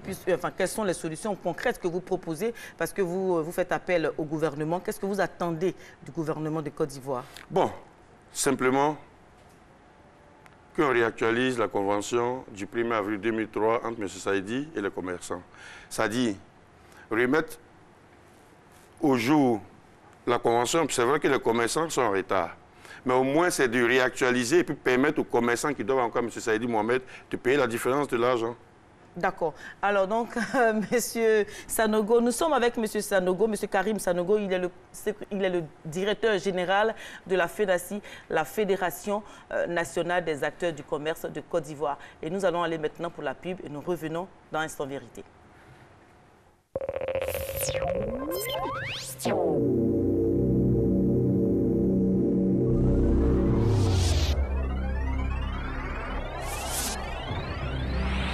Sous le haut patronage du président Henri Konan Bédié, grand planteur à Daoukro, sous le coparrainage des ministres Niamé Ngouran et Adama Bitogo, sous la coprésidence effective de messieurs Crémier Malan Eugène, exploitant agricole industriel, et Kofi Raymond, président du groupe des petits et moyens exportateurs nationaux. L'Association nationale des producteurs de café cacao de Côte d'Ivoire, ANAPROSI, organise son assemblée générale mixte mercredi 28 février 2018 à l'hôtel communal de Cocody à 9h. Infoline 07 82 25 91 05 30 83 33. Namira et Azizi à Voyage portent à votre connaissance qu'au mois de Rajab et Ramadan 2018 1439 Hégire, elle organise des voyages spirituels à la Mecque et à Jérusalem, suivis d'un séjour à Dubaï après la Umrah Ramadan. Le programme du voyage de Rajab s'établira du 9 avril au 2 mai 2018. Les départs de la Umrah Ramadan sont au coût exceptionnel de 1 900 000 francs CFA, avec en plus la visite de la ville de Dubaï. La possibilité est offerte aux non-nationaux résidant en Côte d'Ivoire d'avoir le visa Umrah. Inscrivez-vous vite en appelant au 21 56 34 49 75 04 02 75 79 03 96 63. Bonjour 2018. Que du bonheur. J'ai toujours revendiqué que je ne suis pas libanais. Mais il n'y a pas longtemps, le vieux est devenu libanais. Hein. Quand on m'a vu à l'aéroport, on dit « Hey petit, tu es libyen ?» J'ai dit « Wallah, moi libanais. Moi libanais, moi vendais shawarma à la rue 12. » La première question qu'on m'a posée au Congo, on m'a dit « Vous avez une arme sur vous ?» J'ai dit « Non. » Il m'a dit « Tenez, vous allez en avoir besoin. » Que d'humour pour la bonne humeur. Je suis allé au Cameroun il n'y a pas très longtemps. Ils sont adorables, les Camerounais. Le Cameroun, c'est le seul pays au monde où quand tu fais un spectacle, le public, il parle avec toi. Je te jure, j'étais en train de faire un spectacle, il y a un gars qui s'est levé de sa chaise, il m'a dit « Voilà, tu as raison. J'ai moi-même vécu la même situation. D'ailleurs, je vais vous raconter. » J'ai dit « Mon ami, tu fais quoi? Faut t'asseoir, c'est mon spectacle. » Les grands moments de Bonjour 2018, plus le bonus en DVD. Prix 2500 francs CFA. Point de vente, RTI Publicité Vallon, RTI Publicité Plateau, RTI Publicité San Pedro, RTI Publicité Boaké, Soum Cosmétique Yamoussoukro, Edipresse partout en Côte d'Ivoire. Bonjour, un concept RTI.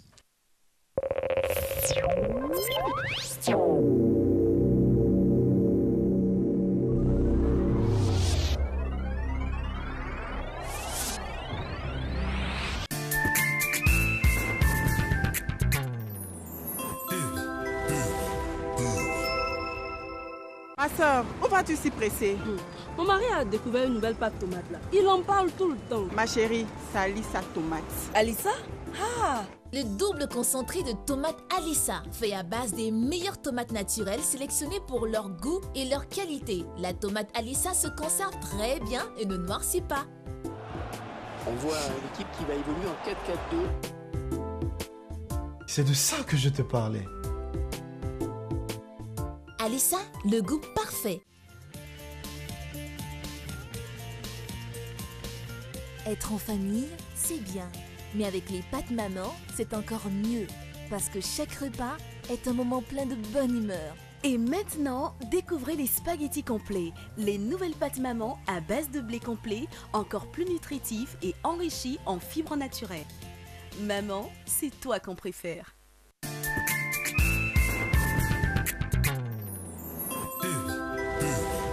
Voilà, mesdames et messieurs, nous sommes de retour sur le plateau de Instant Vérité et vous êtes bien évidemment dans Matin Bonheur. Et nous recevions pour vous monsieur Karim Sanogo, directeur général de la FENACI, la Fédération nationale des acteurs du commerce de Côte d'Ivoire. Alors, monsieur Sanogo, quelles sont vos perspectives dans la FENACI? Par rapport au forum et par rapport à la FENACI elle-même. Par rapport à la FENACI, par rapport à la défense des droits des commerçants que vous représentez. Bon, je pense que la FENACI est toujours à la tâche. Chaque jour que Dieu fait, la FENACI est appelée à s'impliquer, soit des règlements de litige, ou soit même dans des missions d'utilité publique. Parce que n'oublions pas que pratiquement depuis 2015, la FENACI s'est dotée de d'autres personnalités, la personnalité syndicale qui demeure, la personnalité humaniste et la personnalité du service public. Donc, comme je l'ai dit aujourd'hui, pour le compte de l'État, la FENACI aussi mène des campagnes de sensibilisation sur des grands projets, des œuvres, par exemple, que l'État veut promouvoir. Mieux, on a même une mission qui vient de rentrer comme ça de Wangolo, qui a fait plusieurs villes, sur l'application du règlement 14 en ce qui concerne le surcharge extrême. Donc, c'est dit que la FENACI est à la tâche pour le compte des opérateurs économiques et la FENACI est à la tâche pour appuyer le gouvernement dans ses actions.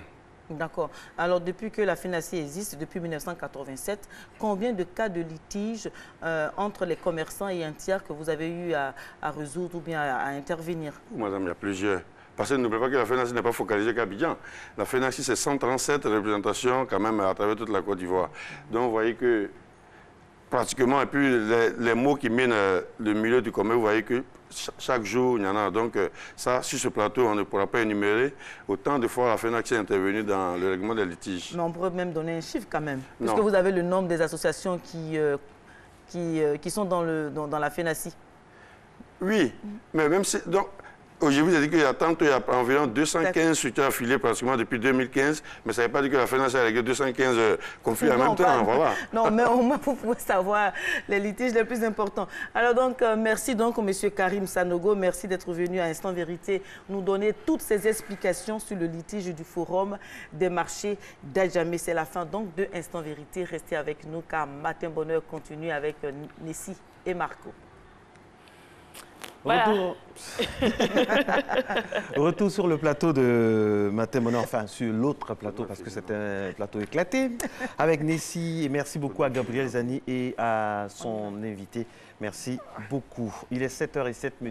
Nous allons basculer donc dans la thématique dans quelques instants seulement. Nessie, aujourd'hui, nous parlons de... Aujourd'hui, on parle des moyens de lutte contre la pauvreté avec notre expert qui est bien installé, Yves Ouya. Il est là, mais avant, vous le savez, l'élément explicatif et on revient pour l'échange avec notre invité.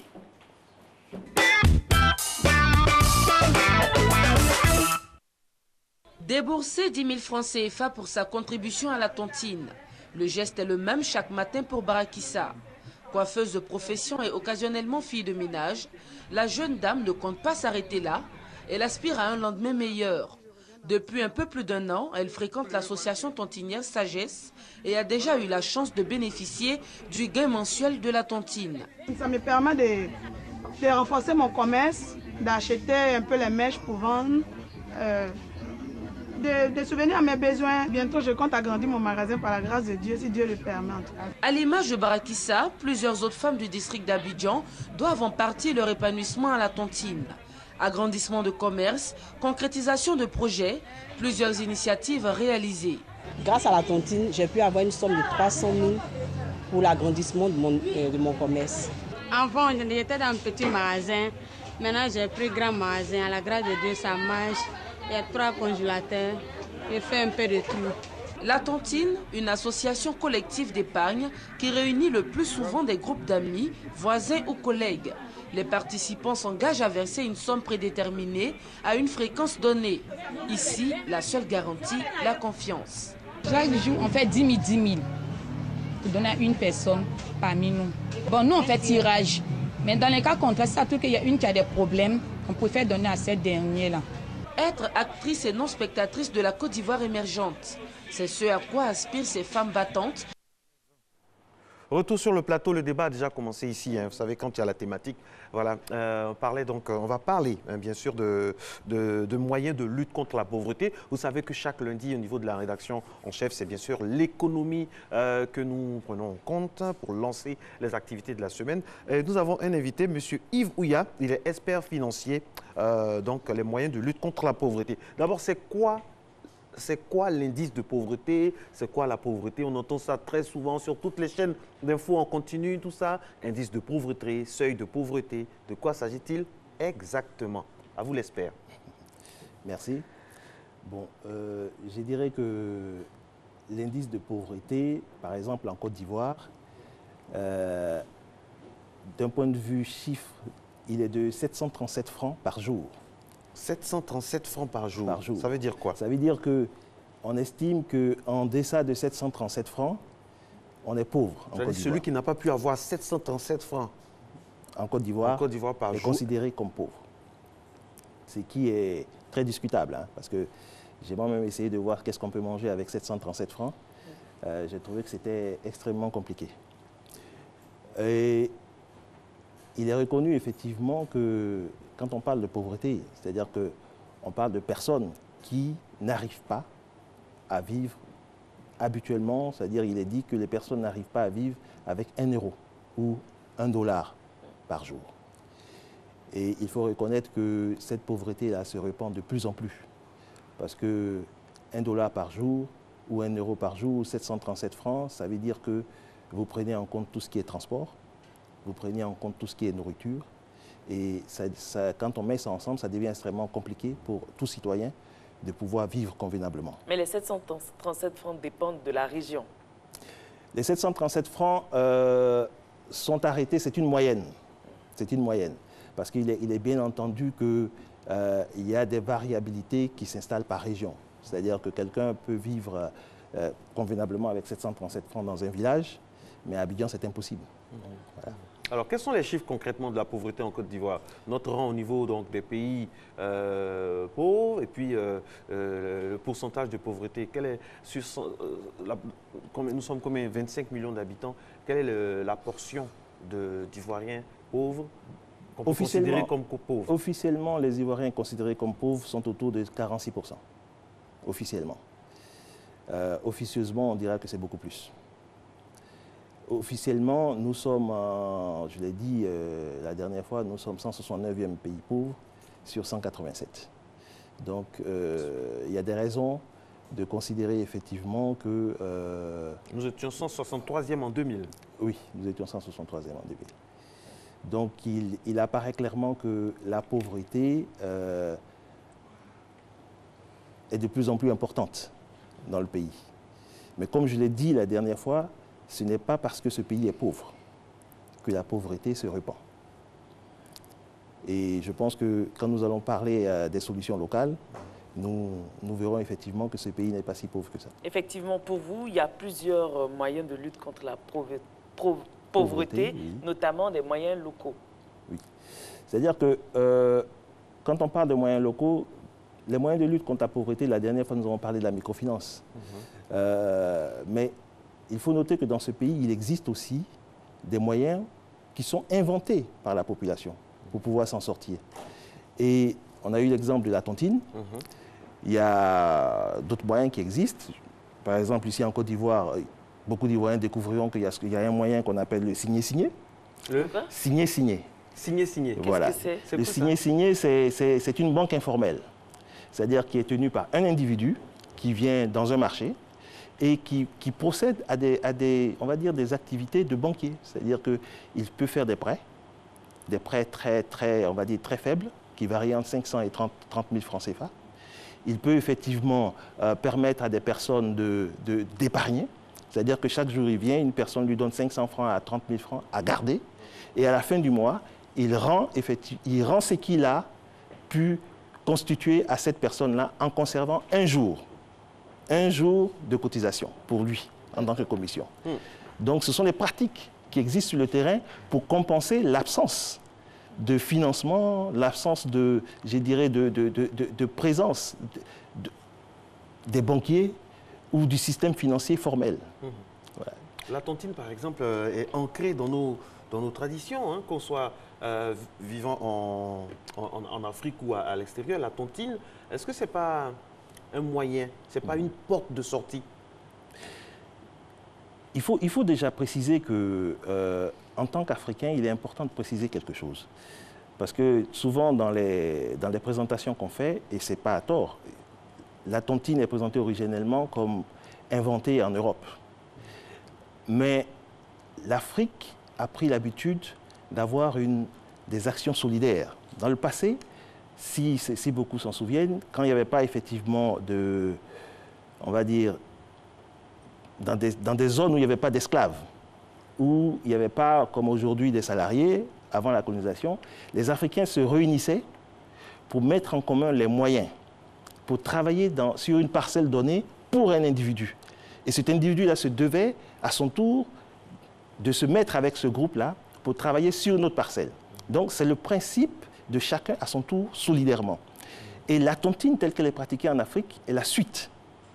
Et la suite, parce qu'elle est différente de la tontine en Europe. Hein. Ça, il faut que ce soit précisé. La tontine pratiquée en Côte d'Ivoire a une caractéristique qui est qu'elle est simple et elle est solidaire et elle permet effectivement, elle évite les tracasseries. En Europe, c'est comment? En Europe, c'est différent. D'abord, c'est différent d'un point de vue de produit financier. Le produit financier africain est un produit à court terme. Je cotise et j'ai la possibilité d'avoir mon argent immédiatement.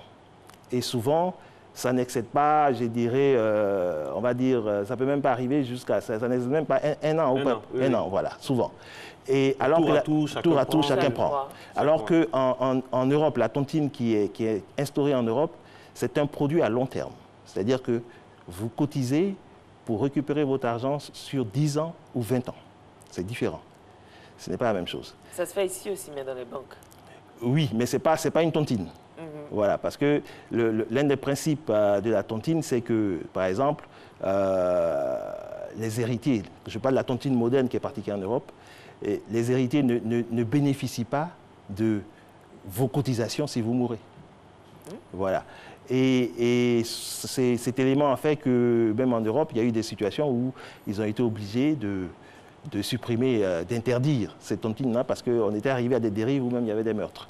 Voilà. Mais c'est pour dire que la tontine en Afrique, pour revenir à votre question, est une alternative. C'est une porte de sortie. C'est une porte de sortie. C'est un moyen qui permet à des personnes qui n'ont pas de contact avec le système financier formel de pouvoir cotiser, de pouvoir réagir devant des événements sociaux, de pouvoir effectivement avoir un fonds de roulement pour leurs activités. Et pour la gouverne de tout le monde, il faut dire que ce secteur est estimé, parce que c'est une estimation puisqu'on n'a pas de précision, il est estimé à peu près que 130 milliards à 180 milliards circulent dans la tontine, dans la sous-région. 130 à 180 milliards. Voilà, c'est une estimation. De francs CFA? De francs CFA. Circule dans la sous-région. Sous-région par rapport à la tontine. Mais c'est une estimation parce que la tontine se répand. Aujourd'hui, elle est pratiquée partout. Partout. Voilà, elle est pratiquée je dirais même dans le système formel. Les salariés cotisent entre eux pour pouvoir effectivement faire des tontines. Dans le système informel, les commerçants, les travailleurs du système informel aussi le font. Donc, c'est vraiment pratiqué partout. C'est vrai qu'on parle de moyens de lutte contre la pauvreté, mais il faut le dire, hein, nous sommes prompts, les Ivoiriens de façon générale sont prompts à cotiser quand il y a un malheur que quand il y a un projet, par exemple. Oui, mais c'est là que ça devient intéressant de parler de moyens de lutte, de moyens locaux. Parce que ça veut dire que si un État se rend compte qu'il y a 130 milliards ou 180 milliards qui circulent dans l'informel par rapport à un secteur donné, il revient à l'État de se poser la question, ou aux autorités de se poser la question, mais qu'est-ce qu'on fait pour qu'effectivement on puisse apporter une partie de cette cagnotte-là, qui est une épargne, vers on va dire, vers des secteurs productifs, vers des secteurs qui peuvent créer des richesses et qui peuvent permettre de sortir un peu plus de la pauvreté, qui peuvent permettre de lutter contre le chômage. Et c'est en cela que, quand nous parlons de la tontine, c'est pour interpeller aussi les autorités. Moi, je m'adresse aux autorités ivoiriennes. Bon, c'est vrai que même aux acteurs économiques ivoiriens. Je constate effectivement qu'il y a des microfinances qui commencent à s'y intéresser. C'est une bonne chose.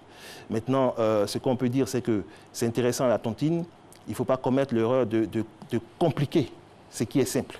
Parce que c'est la simplicité de la tontine qui fait son succès. Si les acteurs économiques ou les autorités veulent compliqué en ajoutant de la fiscalité, en ajoutant, je dirais, de la paperasse, eh bien, le système fonctionne sans eux. Est-ce que vous êtes d'accord avec ceux qui disent, par exemple, que le système de tontine dérange un peu le circuit formel? Moi, je dirais, non, ça ne dérange pas le circuit formel. C'est-à-dire que c'est carrément des circuits parallèles. Le circuit formel a son circuit. Je vais vous dire, par exemple, que quand on parle de tontine, vous avez, par exemple, en Afrique du Sud, il y a un système qui s'appelle le Stokvel, qui est une forme de tontine, comme nous pratiquons ici. Mais depuis près de 15 ans, il y a une banque, bon, je ne citerai pas le nom pour ne pas faire de publicité, mais il y a une banque sud-africaine importante qui a instauré la tontine, qui a créé des comptes de tontine. Et il y a 15 ans déjà, il y avait 12% des Sud-Africains qui étaient inscrits dans ces comptes-là. Ça veut dire que si nos banques réfléchissent à un système simple, parce que je vous ai parlé du signé-signé, mais le signé-signé, sa simplicité, c'est quoi? C'est que, je prends un exemple, il ne s'agit pas d'aller mettre des bâtiments qui vont créer des charges fixes énormes, donc qui vont faire en sorte qu'on est obligé d'avoir des commissions importantes. On peut même avec un kiosque simple, le mettre à disposition dans un marché, parce que tout ça se passe dans les marchés. Le système anglo-saxon est plus flexible. Il est flexible, c'est certain. Il est plus flexible. Il est flexible et il est plus tourné vers la population. Maintenant, c'est à nous de nous adapter. Parce que, je veux dire, on ne va pas créer un système formel qui est uniquement destiné aux riches. Parce que, comme je l'ai dit, il y a de l'argent qui circule dans les mains des pauvres, qu'il faut récupérer.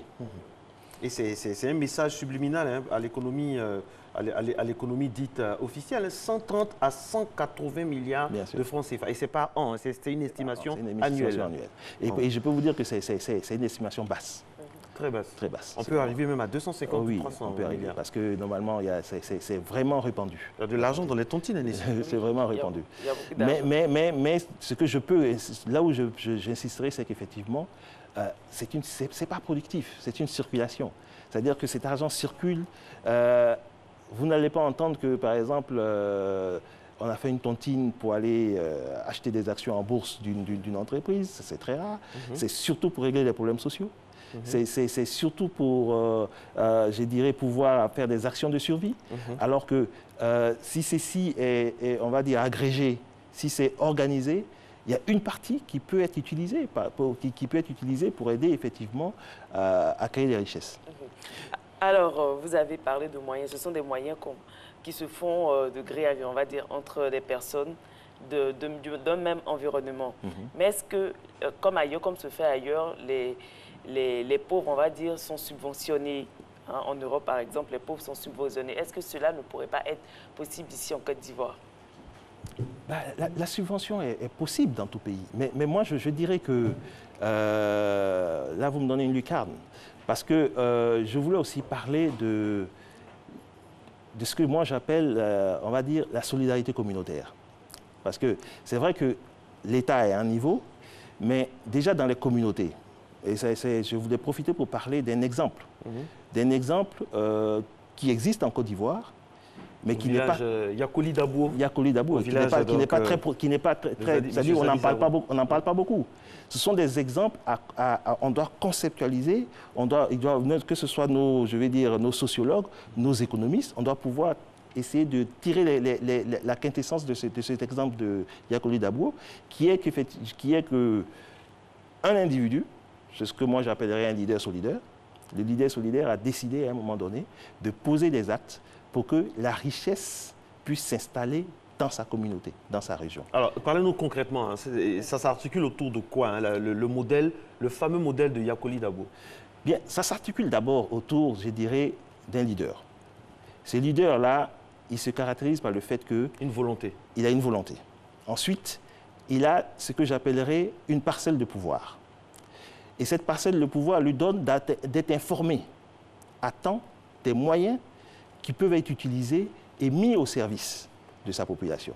Mais surtout, enfin, il a l'empathie qui est nécessaire, il a du respect pour savoir qu'il n'impose pas les solutions, mais il prend des solutions qui sont acceptées par sa population.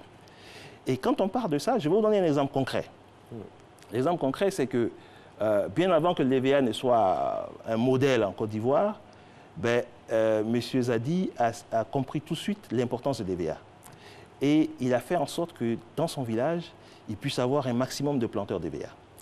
Il a fait en sorte que, on va dire, un ressortissant du village puisse, étant ingénieur agronome, puisse être mis à la disposition de tous les planteurs pour avoir le rendement le plus important. Partant de cela, avec une production aussi importante qui s'est installée, la SAPH a été obligée d'installer une usine dans cet endroit-là. Donc, vous avez une production qu'on n'est pas obligé de transporter, vous avez une richesse qui est sur place, et automatiquement, ça crée un développement dans la région. À la vérité, quand on vous écoute, M. Ouya, tout part d'une volonté. Tout part d'une volonté. Bien sûr. Et surtout, une vision, volonté, vision, et puis être à l'écoute au quotidien. C'est ça la clé, en fait. C'est ça la clé. Et je reviens donc à sa question. Quand je reviens à l'État, je dis toujours que tout est volonté. Si l'État de Côte d'Ivoire veut avoir une subvention pour les pauvres, l'État le peut. Je vais encore faire une autre lucarne quand on parle de leaders solidaires. C'est-à-dire que combien parmi nous qui sommes des leaders ne savons pas que pendant la période d'intercampagne, j'ai vu tout à l'heure effectivement une publicité ou bien une publicité sur, on va dire, la DAPROSI, les planteurs de café et de cacao. Mais nous savons tous que pendant des périodes intermédiaires, que ce soit pour le cacao, que ce soit pour le cajou, les planteurs sont dans des besoins financiers qui font qu'ils bradent leur production.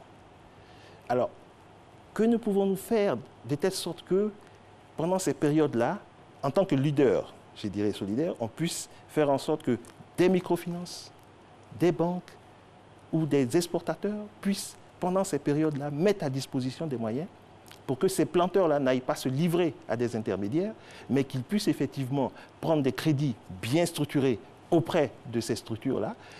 Et à partir de ça, quand la production sera présente, on n'aura qu'à faire des prélèvements. Mais nous ne le faisons pas. Ça veut dire que la pauvreté est parfois évoquée, mais la volonté manque souvent pour qu'on puisse effectivement la résorber. On a des solutions, mais on a du mal à les appliquer. C'est ce que vous voulez dire? Oui, on a du mal à les appliquer. Maintenant, il faut aussi beaucoup de volonté pour les appliquer. Parce que, c'est vrai que ce n'est pas l'objet du débat, mais je veux dire que la Côte d'Ivoire est reconnue comme un pays rural, un pays où une bonne partie de sa richesse vient de l'agriculture. Donc, il paraît inconcevable que les plus pauvres soient nos planteurs. Voilà. Mais tout ça, c'est un système économique à revoir, à repenser.